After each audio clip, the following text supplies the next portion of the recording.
What would you do if the last person who ever spoke to your son looked you in the eye and told you a story that didn't match anything you'd been told before? How long could you sit across from that person, listening, knowing that somewhere between her words and everyone else's, the truth about your child's final hours was hiding? And what happens inside a mother's mind when she realizes that the people who came home safe that day and the stranger her son met on a beach cannot both be right? These are the questions Christine Wansley is living with right now. Because in the past several days, this case has shifted in 3 separate directions at once, and almost nobody covering it has connected the pieces the way they actually fit together.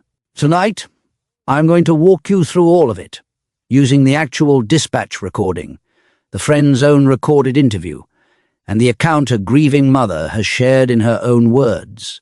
By the time this video ends, you'll understand this case in a way most people talking about it simply don't, because the answers hiding inside these developments are ones I'm going to lay out for you piece by piece, and nowhere else is anyone putting them together like this. Before we go any further, if you care about cases like this one being covered carefully and truthfully, take 1 second to like this video and subscribe to True Crime Vic. It genuinely helps this channel keep digging into the stories that deserve honest attention. And it makes sure you never miss the moment a case like this one finally breaks open. Now, let's start where every version of this story has to start. On a beach? On a holiday? With a young man who had every reason to believe he was coming home. Nolan Xavier Wells was 18 years old. He lived in Ocean Springs, Mississippi, a small coastal town on the Gulf, and he played wide receiver at Southwest Mississippi Community College. People who knew him describe a young man with a calm, gentle presence. Someone who made the people around him feel welcome and valued. Someone who pulled his circle of friends together and kept them close.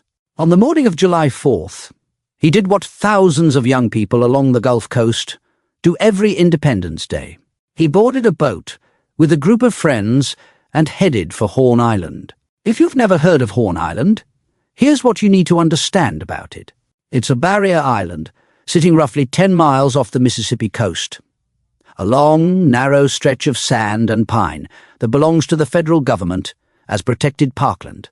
There are no buildings out there, no restrooms, no shelters, no cell towers, no lifeguards. It is beautiful, remote, and completely unforgiving. And on the 4th of July, it fills up with boats and music and hundreds of teenagers and college students celebrating in the sun. That was the scene Nolan stepped into that morning. An all-day party on an island with no infrastructure, surrounded by open water known for currents strong enough that the county coroner has spoken about recovering drowning victims from these barrier islands for years. Sometime that afternoon, the day changed. According to what his friends later told investigators, their boat began taking on water, and the group decided they needed to get back to the mainland quickly before the problem got worse. And here is where the single most contested moment of this entire case takes place. The friends have said that Nolan chose not to leave with them. They've said he wanted to stay on the island because he'd met a young woman earlier in the day and was still talking with her, and that he told them he would find his own way back. One of the young men on that trip has said he personally spoke with Nolan around 3 o'clock that afternoon, and that Nolan indicated he planned to catch a ride home with a different group of boaters. So the friends left. They crossed those 10 miles of open water back to the mainland without him. And there's a piece of audio that captures part of that return, because the boat's trouble was serious enough that a private towing service got involved, and the dispatch recording from that call has since been made public. In it, you can hear a caller asking for assistance, and you can hear the confirmation that everyone on that vessel was accounted for. Everyone on the vessel. Not everyone who had travelled out that morning. Nolan's phone made the trip back without him. It was left on the boat, along with, according to his friend, plenty of other phones, because the group expected to be in and out of the water all day. Whatever you make of that detail, it means that for the rest of that afternoon and evening, Nolan Wells was on a remote island with no way to call anyone. and no one on the mainland realized anything was wrong. It wasn't until late that night that his mother, Christine, learned her son hadn't come home. She got the news from one of his friends, and she reported him missing to authorities. What followed was a 2-day search involving the Coast Guard, the Mississippi Department of Marine Resources, and the National Park Service, sweeping the island and the waters around it. On the morning of July 6th, a park ranger found human remains along the northwestern shoreline of Horn Island. Dental records confirmed what the family had been praying against. It was Nolan. Within roughly an hour of his body being recovered, according to his mother, local officials were already characterizing what happened as a likely accidental drowning. The sheriff of Jackson County stated publicly that no foul play had been identified at that time, and for Christine and her husband Elmore, that speed was the first thing that felt wrong. Not the conclusion itself necessarily, but how quickly it arrived, before an autopsy, before toxicology, before the timeline of that afternoon had been reconstructed. They have said openly that their son was raised to stay with his group, that leaving him behind on an island contradicted everything they knew about how he moved through the world. And so, while investigators went to work, the family retained one of the most recognizable civil rights attorneys in the country and commissioned an independent examination of their son's death. That's the foundation. Now let me bring you to what's happened in just the past several days, because 3 developments have landed almost on top of each other, and each one changes how you should read this case. The first involves the FBI. For weeks, the question of what exactly federal agents were doing in this investigation had been answered only in fragments. The sheriff mentioned at one point that the Bureau was helping his office examine digital evidence, and he framed that as routine, since Horn Island sits on federal land and his department works alongside federal partners regularly. But a partial explanation in a case this emotionally charged doesn't calm anything down. It does the opposite. Into that silence poured 2 competing theories. One camp decided the FBI's presence proved the case had been quietly escalated, that agents wouldn't be anywhere near this unless something criminal had been found. The other camp decided the opposite, that federal involvement was evidence of a cover-up, of powerful people managing a narrative instead of investigating a death. Then the Bureau did something federal agencies rarely do in the middle of an active matter. It went on the record, in writing, in full. The statement laid out that the FBI has been supporting Jackson County from the very beginning as local investigators work to gather information and find answers for the Wells family and the community around them. It described a working relationship between the Bureau and the county, built over years of handling complex cases together. It made clear that federal tools and federal partnerships were being contributed to the effort. And it made one thing unmistakable. The Jackson County Sheriff's Office is leading this investigation and will continue to lead it. Read that carefully, and you'll notice what the statement is and what it isn't. It isn't an announcement of a breakthrough. It isn't a takeover. It's a clarification, deliberately measured, clearly written by people who understood that the ambiguity itself had become a problem. And it quietly dismantles both of the loudest theories at once.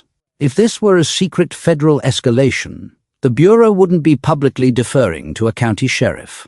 If this were a cover-up, the simplest move would have been to say nothing at all. Instead, they chose transparency about the structure of the investigation while protecting the substance of it, which is exactly what you'd expect from an agency trying to lower the temperature without compromising the work. But buried inside that same communication was the detail that matters most, the actual reason federal resources are attached to this case at all. The Bureau confirmed that its efforts have been focused on addressing interstate threats received by individuals connected to this matter. Let me slow down and unpack that phrase because it's carrying enormous weight. A threat becomes a federal concern when it crosses state lines. When someone in one state uses a phone, a message, a piece of mail, or most commonly the internet, to threaten someone in another. It doesn't require the underlying death investigation to be federal. It only requires that somebody, somewhere, used interstate channels to menace somebody connected to this story. That is precisely the category of crime the FBI exists to handle, regardless of how the rest of the case is classified. And we know these threats are real, because the people receiving them have started saying so publicly. A county judge, whose stepson was one of the 3 young men on that boat, posted openly about death threats directed at her family. Nolan's own friend has described the fear rippling through his circle, saying it frightens him for his friends and for his family. Think about what that means.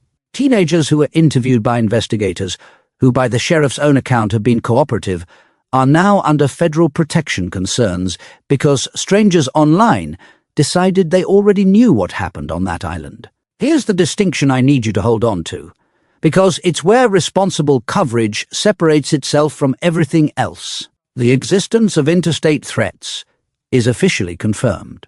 The specific contents of those threats and the complete list of who received them is not. There has been second-hand reporting describing detailed, graphic messages sent to a family connected to one of the boys on the boat, and while that reporting may well prove accurate, no official source has verified those particulars. So we treat it the way it deserves to be treated, credible enough to take seriously, unverified enough that repeating it as settled fact would be reckless. Officials stay vague on details like this for a reason. Naming victims or quoting threatening language in public can expose the very people being protected and can damage the eventual prosecution of whoever sent those messages. That restraint isn't evasion, it's protection. Which brings me to the second development, and honestly, the one that changes the shape of this case more than anything else that's happened since Nolan's body was found. The young woman he met on that beach has now spoken directly with his mother, face to face. To understand why that matters so much, you have to understand how information about this young woman had traveled up to this point. Everything attributed to her had come through intermediaries.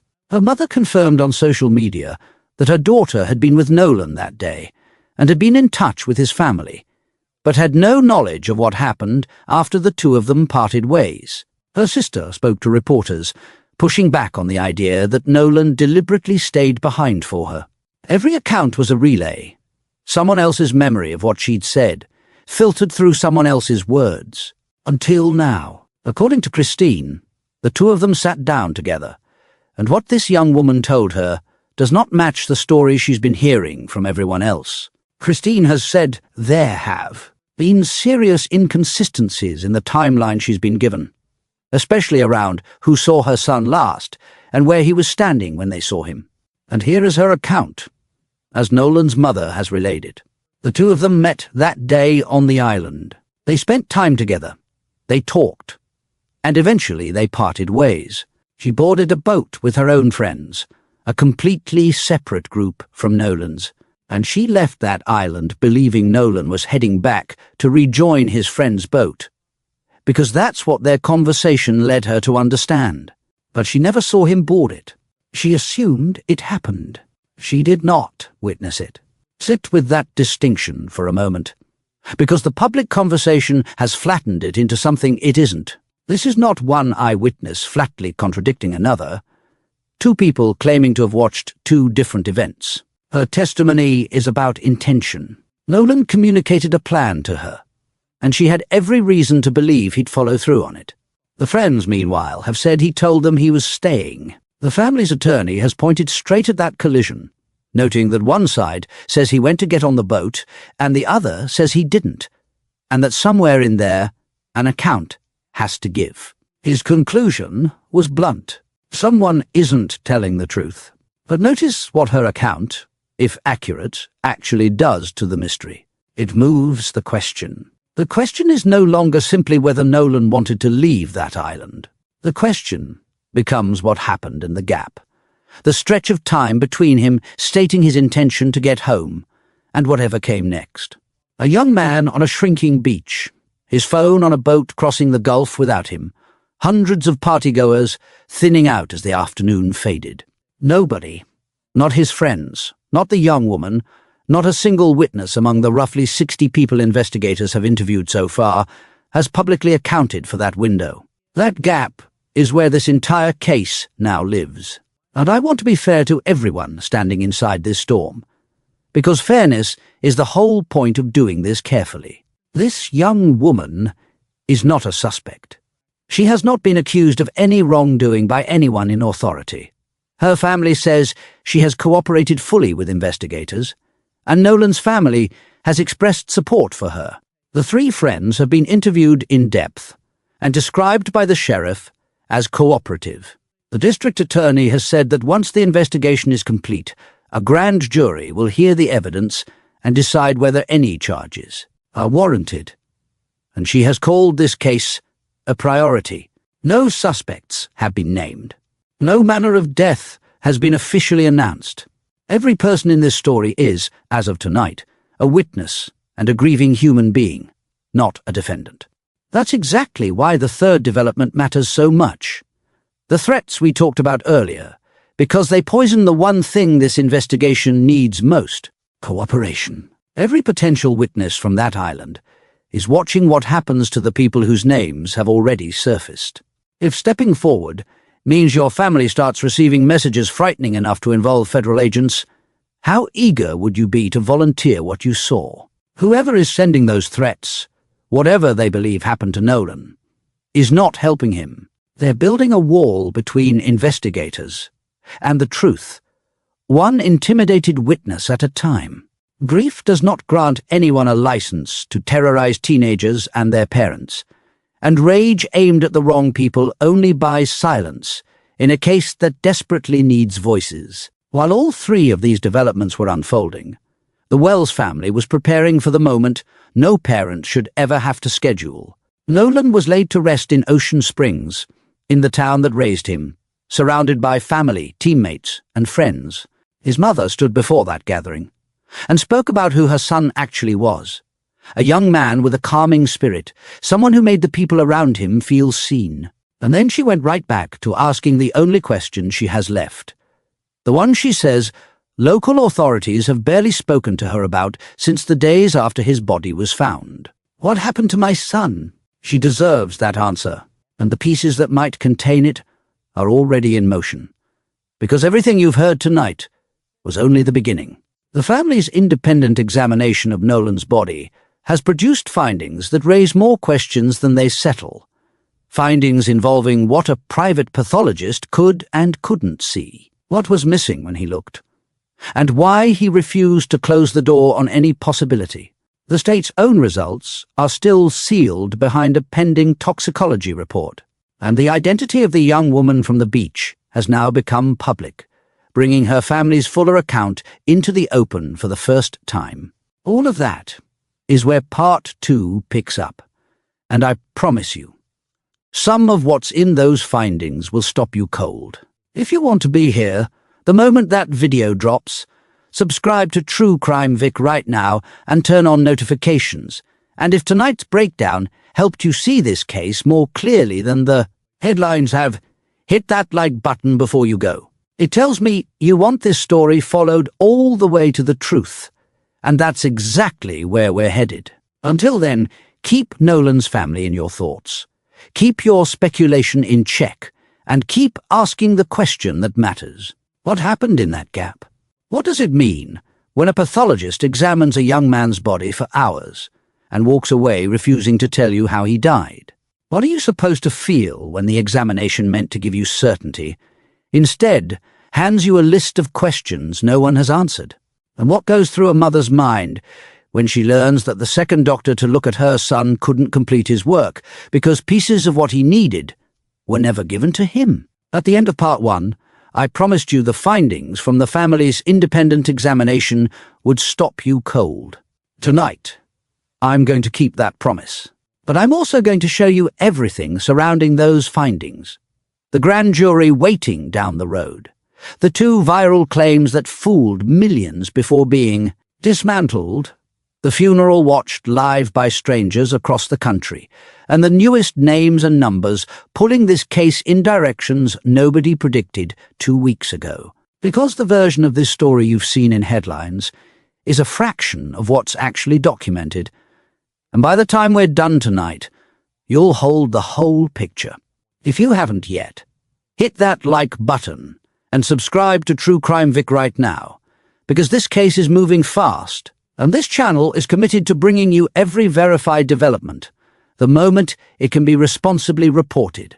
Your subscription is what keeps this kind of careful coverage alive. Let's pick up exactly where we left off, with the threats, because before we move forward, there's one more thing that needs saying about them. In part 1, we drew a hard line between what's officially confirmed, that interstate threats exist and federal resources are addressing them, and what remains second-hand. The specific graphic details attributed to messages received by a family connected to one of the boys on that boat. Here's why that line matters so much. When unverified versions of a threat circulate publicly, dressed up with violent particulars nobody in authority has confirmed, the damage doesn't stay contained. It keeps a frightened family's name in circulation. It keeps their fear on display. It extends the reach of the original cruelty long after the message itself was sent. Being careful about what we repeat isn't about minimizing what happened to these people. It's about refusing to become one more link in the chain that keeps their nightmare spreading. That's the standard this channel holds, and it's the standard this case deserves. Now, let's take stock of where the actual investigation stands, because behind the noise, the machinery has been moving. In mid-July, Nolan's parents sat down with Jackson County District Attorney Angel Myers McIlrath. Out of that meeting came a confirmation from the family's attorney that once the underlying investigation concludes, this case will go before a grand jury. The district attorney herself has said publicly that a grand jury will decide whether any potential charges are warranted, and she has called this case a priority for her office. Alongside that, a coordinated review of Nolan's phone was arranged, with the family's own investigators examining it in parallel with law enforcement's analysis, so that neither side is left taking the other's word for what that device contains. And Sheriff John Ledbetter has been unambiguous about his obligation, stating that the Wells family deserves a thorough and factual investigation, and that his office intends to deliver exactly that. By his account, detectives have interviewed roughly 60 witnesses, and the 3 young men who traveled to the island with Nolan have been questioned in depth and described as cooperative. Pause on the sheer number of separate processes running at once, because losing track of them is the easiest mistake to make in this case.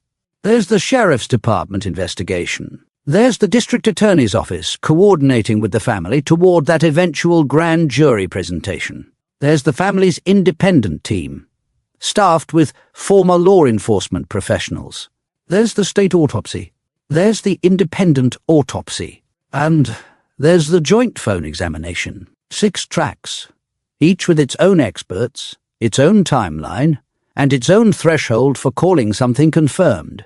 A development on one track doesn't automatically mean anything for the others, and anyone who tells you otherwise is simplifying a case that refuses to be simple. Now that grand jury referral hasn't landed as good news with everyone watching. Former Mississippi Judge Carlos Moore has voiced pointed concerns about this particular district attorney's office, referencing what he describes as its history in a previous, unrelated case involving a fatal police shooting, where he argues substantial evidence still never produced an indictment. His warning is blunt. A referral on its own should not be mistaken for progress, and he's pledged to keep watching so this case doesn't quietly stall the way he believes that earlier one did. A different attorney, Tyler Bailey, has offered a calmer reading, explaining that in this county, sending an unnatural or suspicious death to a grand jury is standard, routine procedure, not evidence that prosecutors have concluded foul play occurred.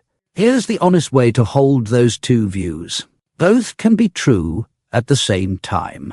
The referral can be ordinary process, exactly as Bailey describes, and this office's track record can still merit close, continued scrutiny, exactly as Moore insists. The real test was never the referral itself. The real test is what happens in that room when a grand jury finally receives whatever evidence this investigation produces. That's the moment to watch, and we will be watching it. Before we get to the findings I promised you, we need to clear away two claims that spread across millions of screens earlier in this case, because both shaped public belief before anyone verified either one, and both turned out to be wrong. The first was a photograph. It showed Nolan at a pool party, and huge numbers of people shared it as proof he'd been seen alive after the 4th of July, which would have upended the entire official timeline. Then a major publication examined the image's metadata and spoke with Nolan's friend, and the truth emerged. That picture was taken on June 27th, a full week before Nolan ever set foot on Horn Island. The timeline, it supposedly shattered, was never touched. The second was the viral video. The clip so many believed captured Nolan in a heated argument shortly before he vanished. His friend has stated repeatedly, directly, and on the record, that the voice in that recording belongs to him, not to Nolan, and that Nolan doesn't appear in the footage at all.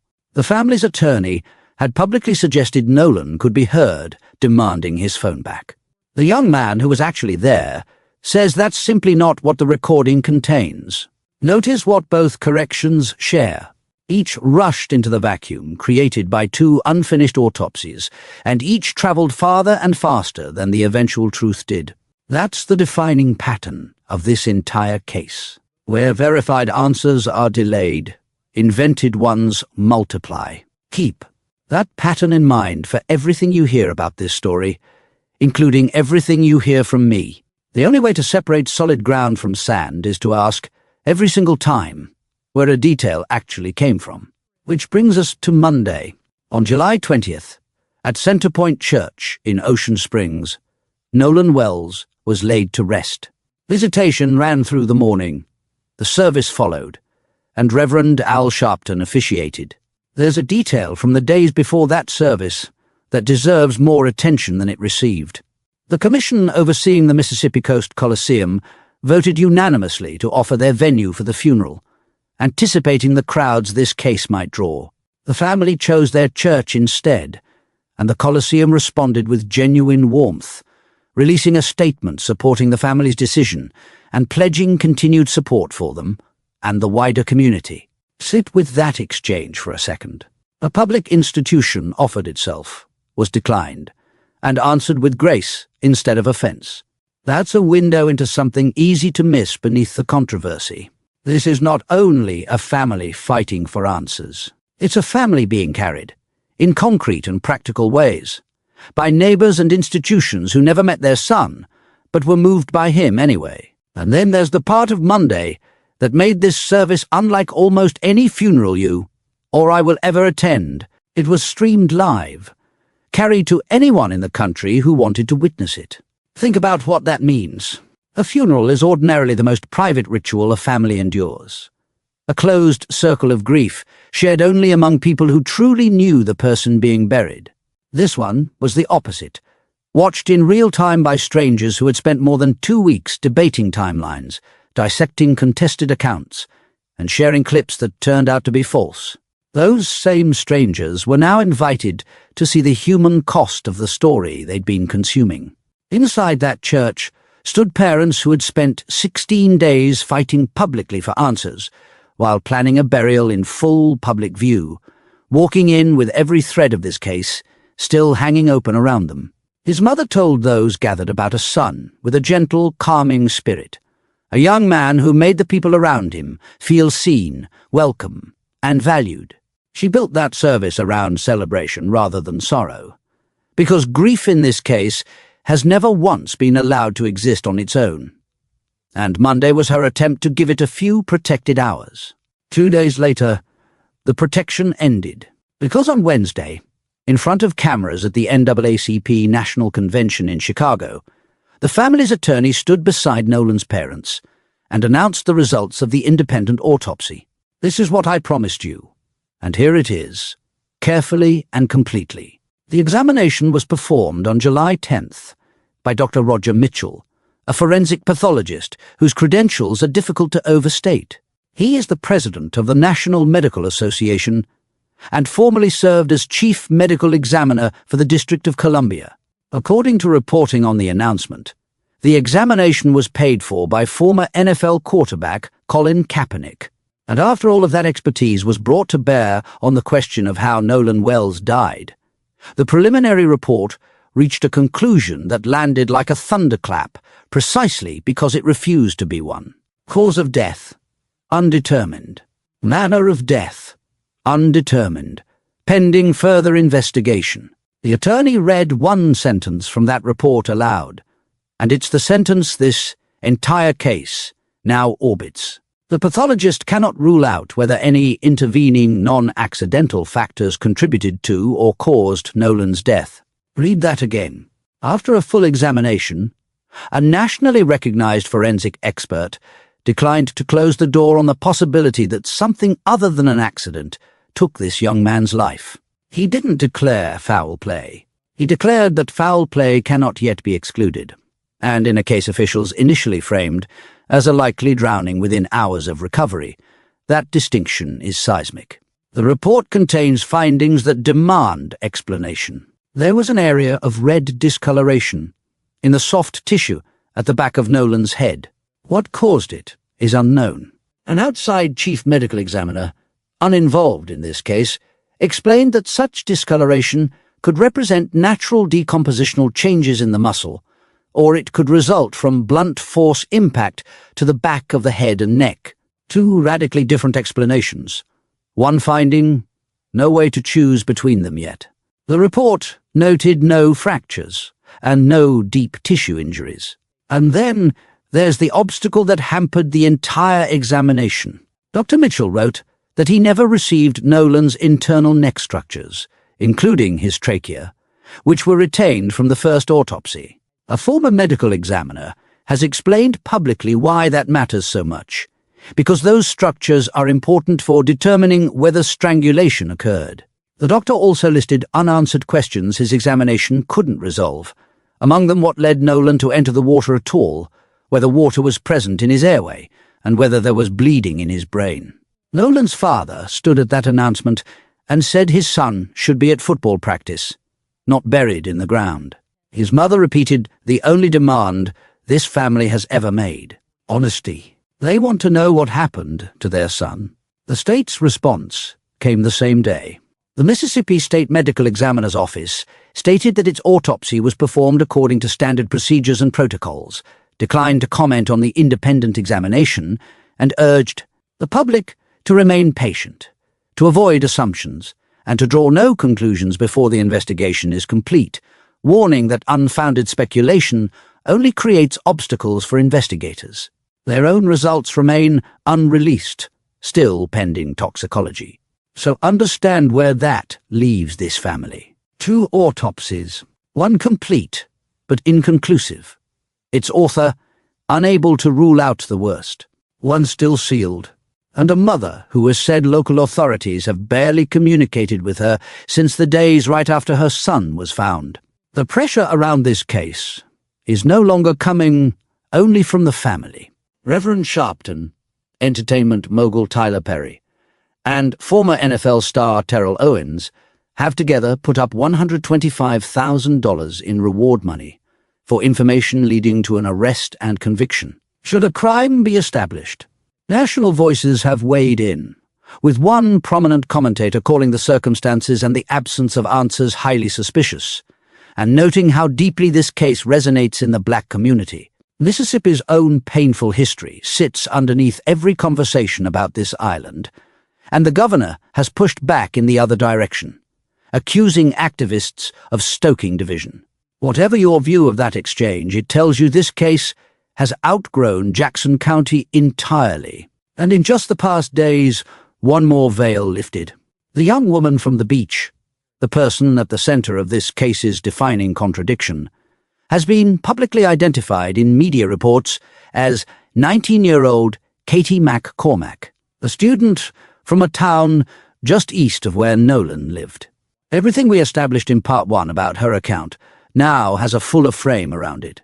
Her sister has pushed back firmly on the claim that Nolan deliberately stayed behind, explaining that Katie finished their conversation believing Nolan was getting ready to board the boat he arrived on, and assumed the friends urging him toward it would never leave without him.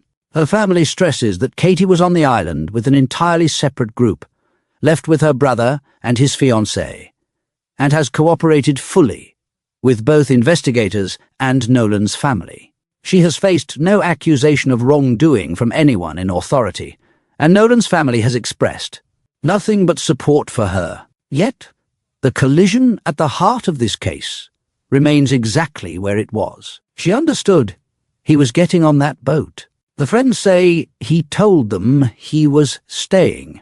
The family's attorney has framed it in the starkest possible terms, saying one side claims he went to board and the other claims he didn't, and concluding that somebody must not be telling the truth.